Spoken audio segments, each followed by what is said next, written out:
So, hello and welcome to DigiNekt Meet the Expert episode. Today we have with us Matt Bertram, who is an expert, an entrepreneur, and strategist in digital marketing. He's also the co-host of one of the most popular SEO podcasts that have 3.6 million downloads. So, what's the name of your podcast, Matt? It's called The Unknown Secrets of Internet Marketing. Here's kind of what it looks like if you see it on iTunes. Okay. But yeah, if you type in bestseopodcast.com, that'll get you there as well. But yeah, we've been doing that for, I guess this is the 10th year now. So we've been doing that a long time. We cover all topics of internet marketing. Great. Yep. And Matt is also the author of the book, Build Your Brand Mania. Build Your Brand Mania. Okay. And recently hit Amazon bestseller. It's first book that I've written, but I got a lot of good responses, and so might have another book in the cards in the future at some point. So, Great. So now let's begin. What are the biggest digital marketing challenges that are commonly faced by small and medium businesses?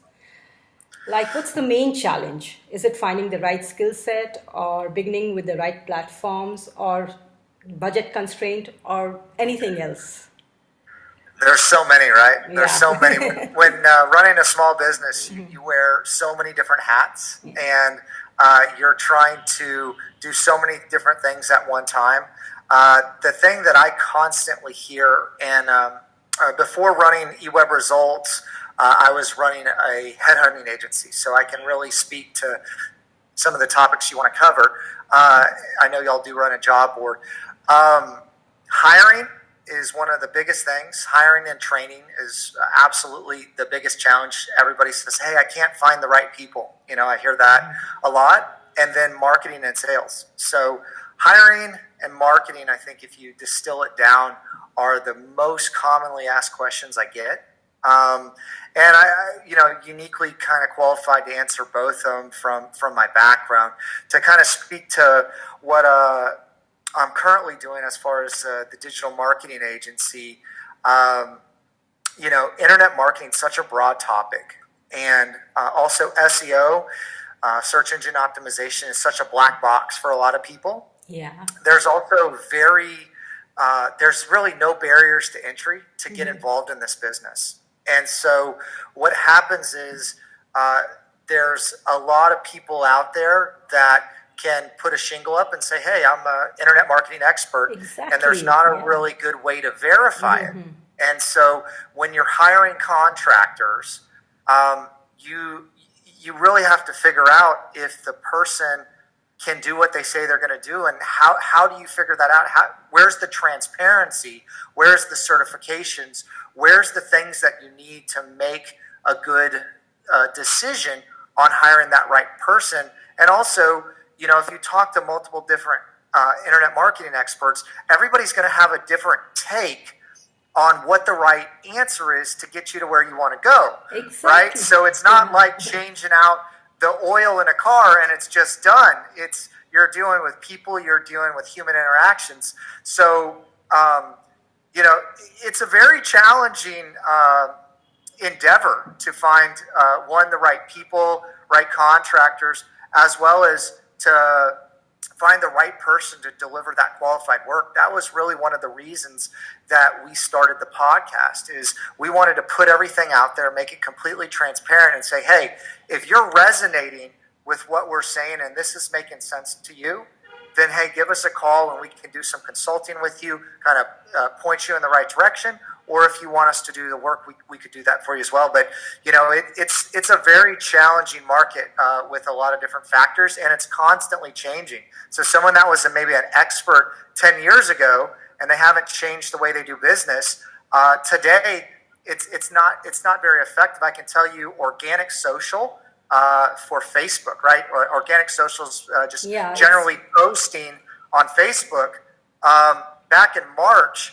And there's a lot of agencies out there, right, that are saying, hey, we'll post 3 times a week on multiple platforms. And it had some impact. And now, since the update that Facebook said where you need to pay if you're a business and we want to share your ads, it just dropped off a cliff. And so if if you weren't keeping up with the times and knew what happened with that change, you're looking around going, what happened? So is there any way that you recommend that business owners, like small businesses, they cannot afford a full-time agency. So what should they do? Absolutely. Yeah. So what should they do? I mean, when hiring the person, what should they look at? Well, I think that if you are looking to vet somebody to hire, say for example, content writing, you really want to look at their portfolio, their past work, better understand, are they writing on the topics, or is their writing style in line with what you want to see? I think I'm a big proponent of, show me, right? Don't tell me, what is that, trust but verify? I forget who said that, but it's show me the work. And then, what I've done when we've hired consultants, and, when business kind of does some of the, what's it called, accordion a little bit. Sometimes people, we can't say, hey, you need a new website. We can get started on it in 120 days. People don't want to hear that. And so it's really important to have a good pool or a good stable of contractors. And, I think giving somebody a little job and working with them on it, that's low risk, and understand how they work, they understand how you work is really important. I think doing that also before you really need somebody, right? A lot of people respond in a knee-jerk way, and they're like, oh my gosh, I need somebody, and they just have to really quickly go hire somebody. And I think you want to hire slow, fire fast. I know I'm using all these kind of cliche analogies, I guess, but there's something behind them.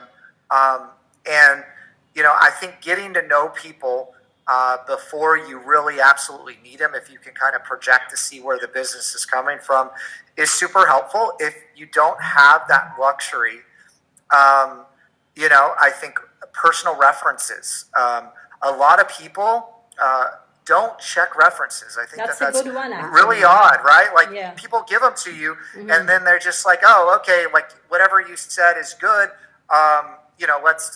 Let's get going.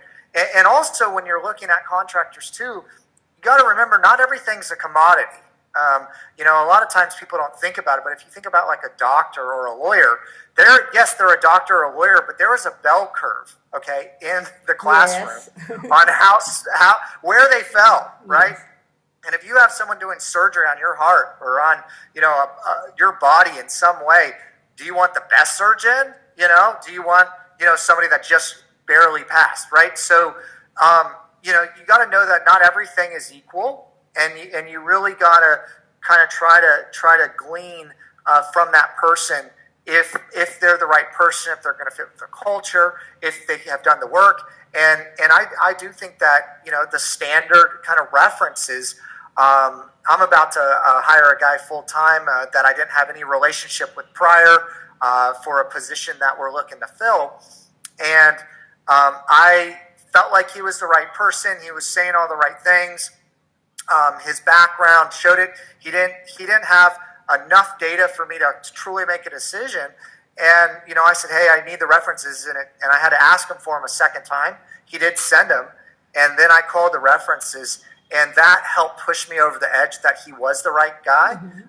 People are pretty generally honest, and if you ask them questions, they will give you better insight to working with that person. You also want to sometimes read in between the lines of what they say and what they mean. But I think that just doing your due diligence overall is super important, because a lot of people can claim a lot of things. And, again, just trust but verify. Yeah. I also started my career as a freelancer. I was working for a copywriter. And what I liked best about his work was he was specific. Like, that specificity existed. He said there was a list of do's and there was a list of don'ts. And there was a list of words, because he was a copywriter, that, I never had to use. So I learned a lot through that. And one of the things that I learned, like you said, references. Like, I got my current job, of course, because he referred me. So build your references. So all of you digital marketers out there, and try and do your job honestly. Like, if you if I didn't know something, I wasn't like, okay, I can do it.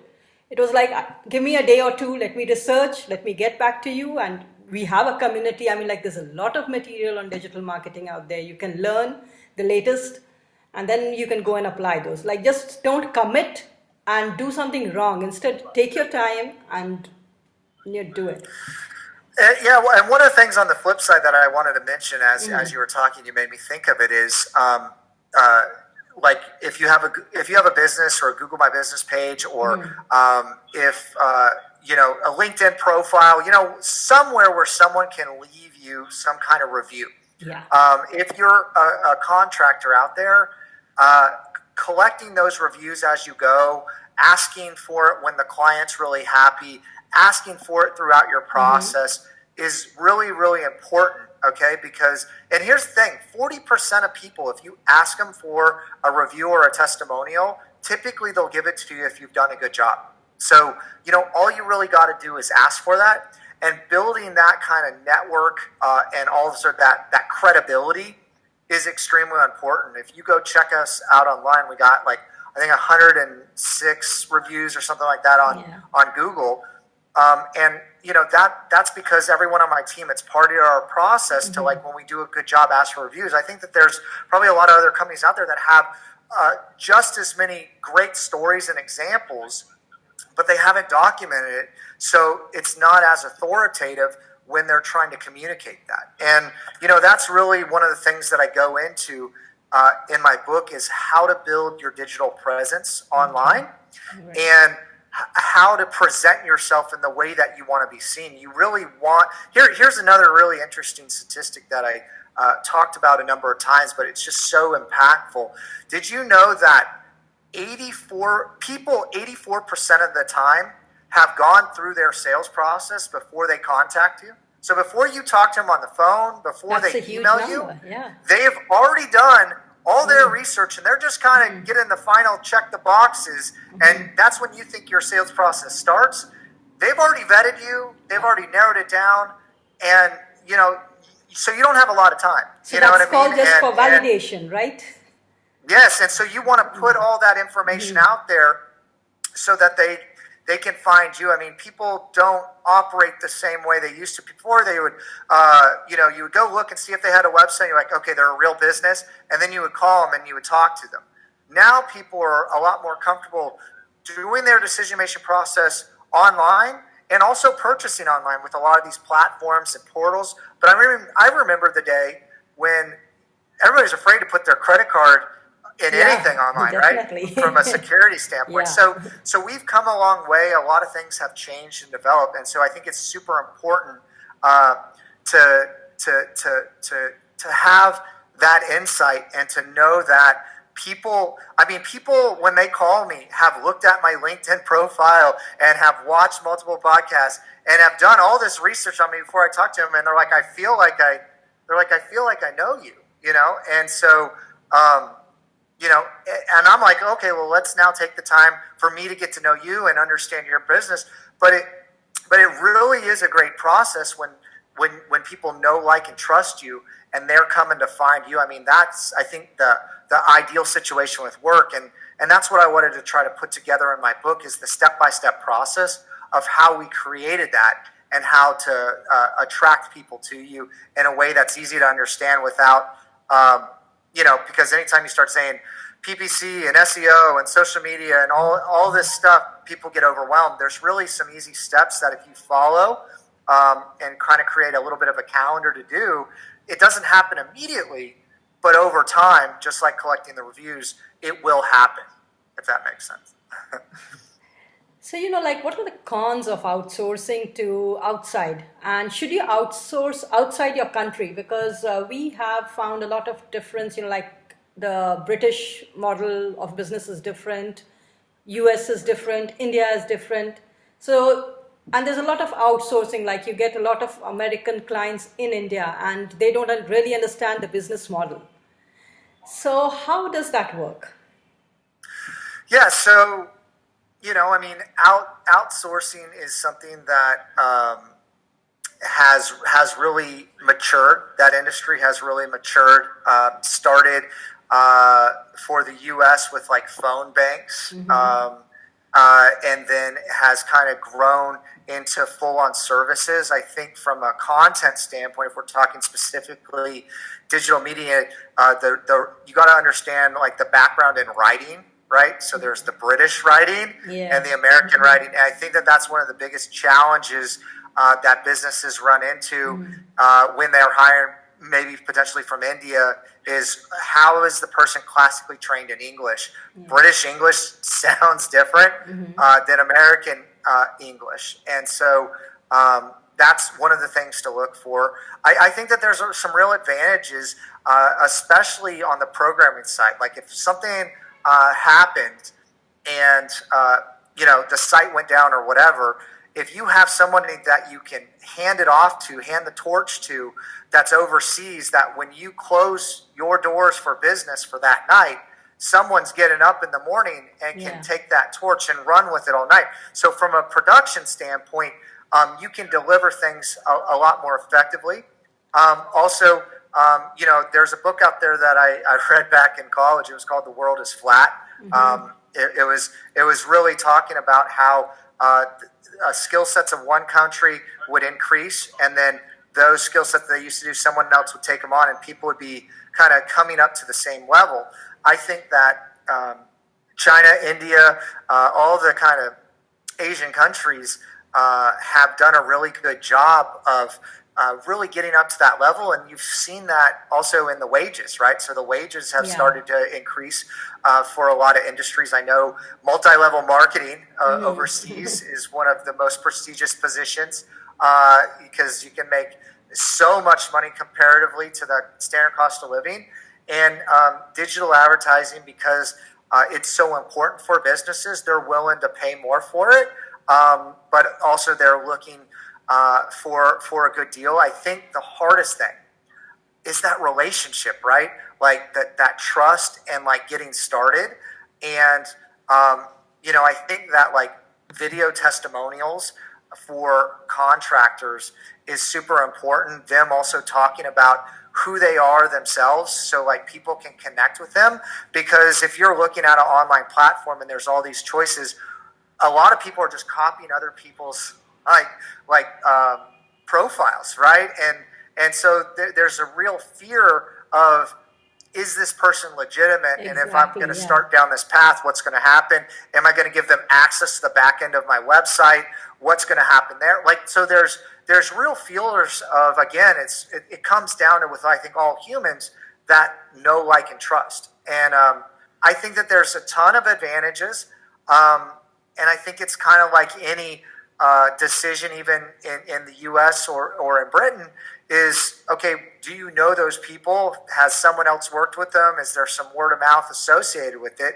And that's why it's so important to build your own personal brand, right? To build your own personal brand so you can get those referrals and get those connections. I know that small businesses do not completely understand other cultures, right? There's a culture barrier there in a lot of cases, but that's starting to be flattened too. I think that there's a lot of people in some of the hubs in India especially that are getting educated over here, or people are going through Silicon Valley and kind of coming back and kind of starting their own little ecosystems across the world. And so I think that I think that the world is getting smaller and smaller. It definitely is. I do believe that there are fantastic copywriters, SEOs, PPC specialists, web designers everywhere. But again, the problem is how do you differentiate between everybody that claims to be one and who is one, right? And so if you're a contractor or a company, you have to differentiate yourself and provide validation or provide support for people to be able to verify what they're saying, or give them enough to kind of get them over the fence. Because I think that there's a lot of people out there that absolutely would like to outsource, but they also don't understand the process, or they've tried it and they've gotten burnt, or that sort of thing. So I think it's going to depend a little bit differently for every business owner, but it's just giving them the tools to make the decision that they feel comfortable with, if that makes sense. Does that answer your question? I know I kind of it does. did a few different things. A small question. In your book, do you cover like how can a person who is new to digital marketing start to build his brand? Is that covered in your book? So the book was really designed to target anybody that trades on their name. Mm-hmm. Okay, so if you're a doctor, a lawyer, architect, plumber, also a digital marketer, right? Us as digital marketers build our own brands. Mm-hmm. And so there's a lot of application for digital marketers on how to build their brand. Mm-hmm. And I kind of, the layout of the book is I kind of tell a little bit about my story. I create an effigy bridge of so people go on my ride with me to lead me up to today to see how that I view the world. Okay. Then I talk a little bit about some science-based, so I've done a lot of research on trust, on authority building, and provide a lot of examples to say, hey, ever since a young age, right? Like when you go, your parents, right? You listen to authority. You listen to your parents. Yes. You listen to your teachers. Mm-hmm. You listen to the doctor with the white coat on. We're ingrained to listen to people. Mm-hmm. I do talk about I don't know if you've seen the movie Catch Me If You Can with Leonardo DiCaprio. Yes. So he's putting on the pilot's hat, and he's doing all these things, and he's hiding in plain sight. But the reason that they're letting that happen is because he's position and authority, so they're not even questioning it, right? Mm-hmm. And so authority is very, very powerful when used in the right way. And so I kind of established that foundation of how I view the world. And then I go through all the different strategies and topics of internet marketing that a small business owner or a digital marketer should utilize, providing case studies, providing personal examples, and providing examples with clients, and even books that I've read and other data that's out there to provide a lot of golden nuggets for people. I believe that there is kind of a step-by-step approach that people follow to build a brand online, or to build, say, quote-unquote, an online business, right? Like an online sales funnel. You got Russell Brunson with ClickFunnels, and you got the Ascension model.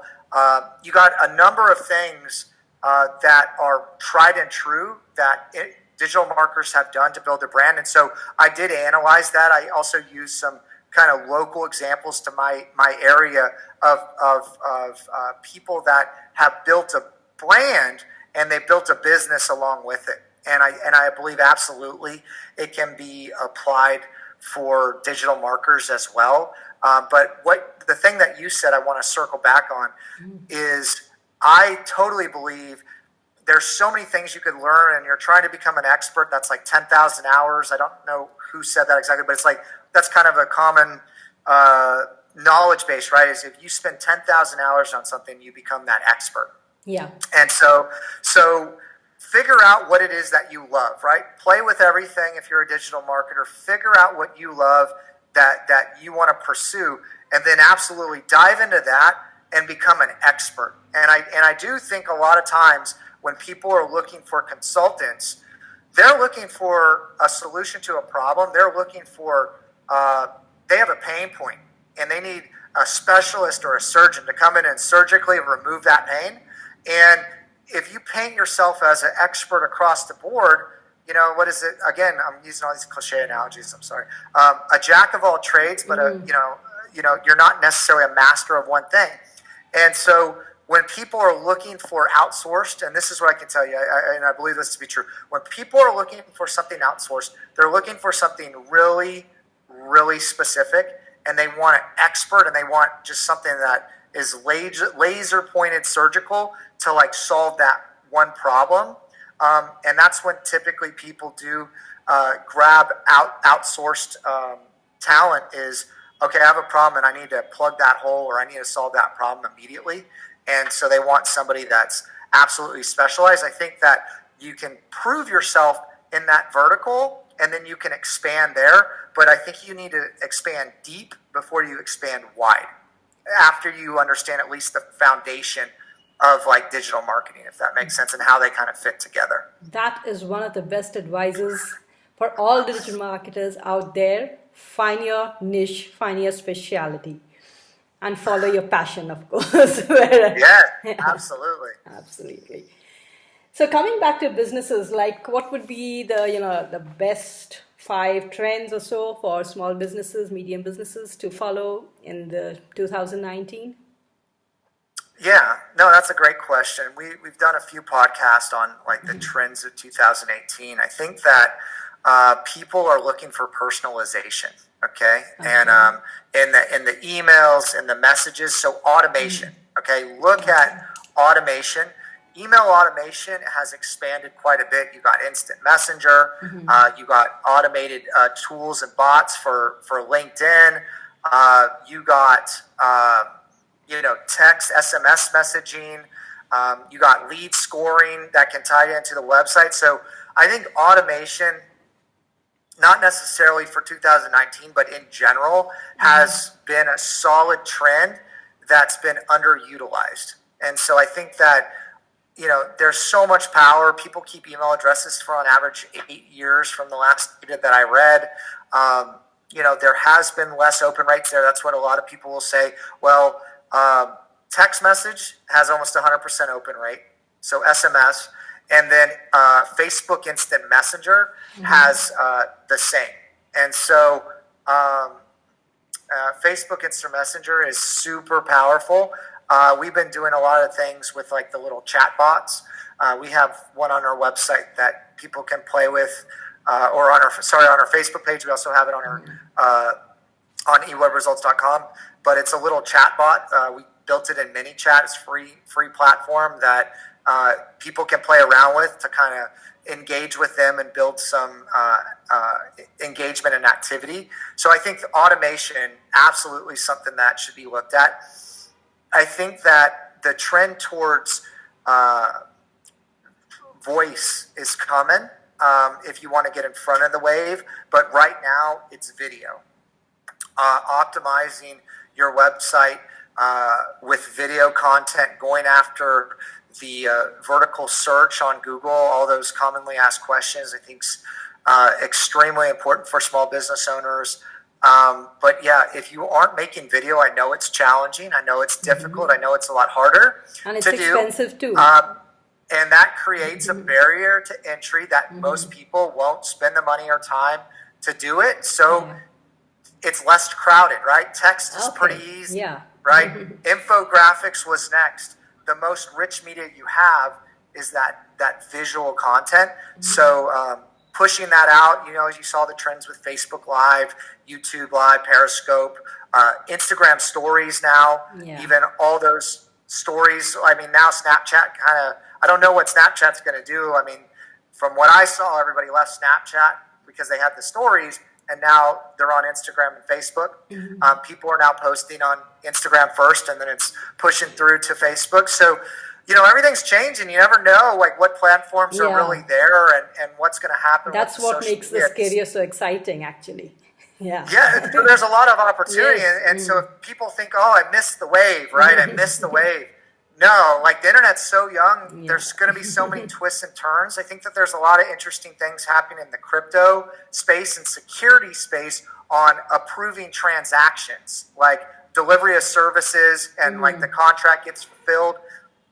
I've seen some really cool stuff there. I don't think that that's this year. That might be next year, small business owners. But I think videos is something they should be getting into. I think automation is something they should be getting into. Also, I think that the days of like the silver bullets of like, hey, I just need Facebook ads or I just need AdWords, they really need a comprehensive plan. Great. Because one tool is just kind of like a tool in the tool belt. It's not necessarily that silver bullet that's going to get you there. Again, it's where things are less crowded, right? Nobody was using AdWords. There's a couple cents a click. No one was using Facebook. So you want to kind of find that new trend or that new wave and kind of ride that. One of the waves that we're looking at here internally, this is for digital marketers, not necessarily for small business owners, is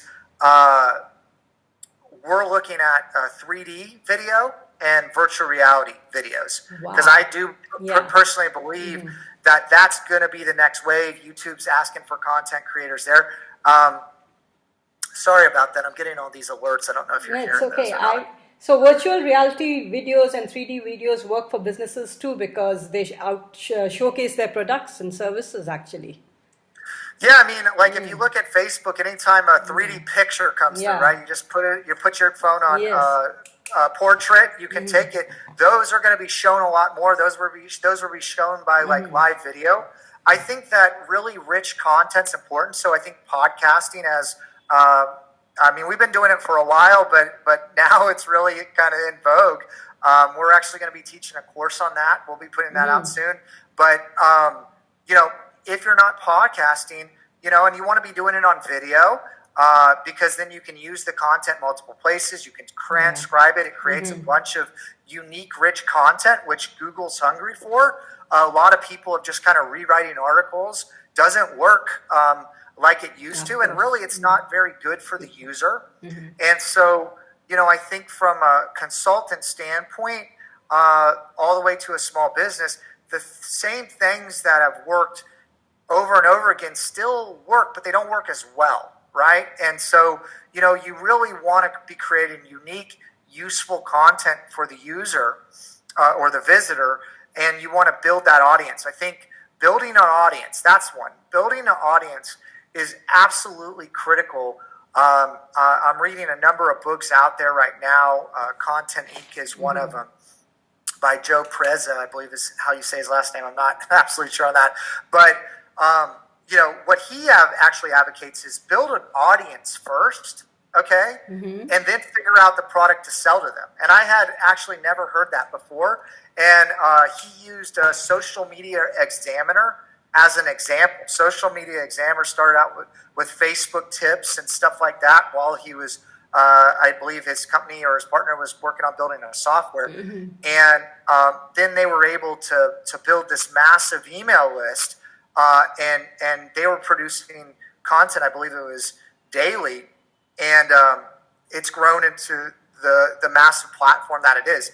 And so really what Content Inc. is advocating is to build your audience first, build your brand first, and then figure out what you can sell into that market. And that's a commitment, okay? Like, and you might have to do your job, and this be your kind of side hustle. I don't know if that's the right word, but something that you're passionate about or your hobby, building that brand till you can make that switch. And I think making a hard switch if you're doing Uber's really big over here. I'm not sure how that is or if it's grown. It's a ride sharing service. It's really disrupted the taxi industry, and people have been able to utilize that to make some additional dollars, but also for people that are passionate about something. Now they don't have to grind away at a 9-to-5 job. They have the flexibility to generate the income they need to sustain their standard of living, and then they can focus on their passion and growing that. So I'm not a big advocate if you're going to be jumping into this space to just jump in feet first. I would there's a learning curve with everything, so you want to kind of figure it out. And so, not for everybody building that audience is necessarily the right decision, but if it's possible, or if you have a team that you're working with, or you're a small business and you're going, how do I generate more customers or more referrals? Building that network of those constant touch points are really important. Here's one kind of, thing that I've learned over time, and it was distilled for me. I don't remember where that I exactly learned it from, but if you're communicating with somebody, right, people ask me, how often should you communicate with somebody? How often should you communicate with your audience? Well, how often do you communicate with your parents? Daily, weekly? Yeah. I don't know, a lot, right? And they're close to you. They're your parents and your best friends, your family members, probably kind of similar to that. Okay, maybe, if you're not as close to the family, it might be once a month, or it might be more than that, or whatever. But there's kind of like a relationship between how often you communicate with somebody on how close you are, right? So for us, we do a podcast once a week. We want people to know who we are. We want people to know our personalities and what we are for. I wouldn't go beyond once a month, honestly. Like if you're talking to somebody once a quarter, if you're doing like quarterly emails, that's an acquaintance, right? Yeah, like, exactly. I don't know, it doesn't click. I don't know how often you do business with like acquaintances. Yeah. Like you might, but once you start doing business with them, you start doing it closer. So the data really supports. If you can communicate with your audience daily, you're going to be tighter niched and it's going to grow faster. And you got to find ways to do that, whether it's like headed to work or, at night doing like a little 10-minute segment. We're not quite there yet. Got a lot of getting pulled a lot of different directions, but weekly we really try to commit to do a podcast, and we feel that that's kind of the relationship level we want to have with our clients. I would say once a month is really the max, because if you're not consistently communicating with someone once a month, they could forget who you are with everything that's going on with their life over time, So hopefully that was helpful. Very, very helpful, actually. So we have tips for trends for automation, personalization, SMS messaging, lead scoring. Facebook Messenger works for you very well. Video content, you have the advantage, like it's not so crowded. Then there's 3D and reality videos, and then you have suggested a book also, Content Inc. So great. And frequency. We covered a lot. Yeah, you covered a lot. Hopefully it was in a consumable way for people. Yeah. And then there's the frequency, like how frequently you should connect with your... So that's some great tips, Matt. I mean, I am sure all our subscribers are really going to benefit a lot from all that we've learned today. Well, fantastic. Yeah. So what are you looking forward to personally in 2019? Personally, I'm looking, so I recently had a baby, and so I have a 5-month-old baby. Congratulations. And so I had no sleep last night. So hopefully I'm coherent.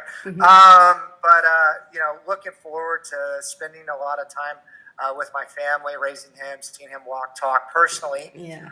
Professionally, we are moving to a new location next month. We've outgrown our existing location. So I'm really excited about that. And then, one of my personal goals is to start speaking at a few more conferences, trying to, because I have such limited time, trying to really take that time and get the most impact and the most advantage out of that.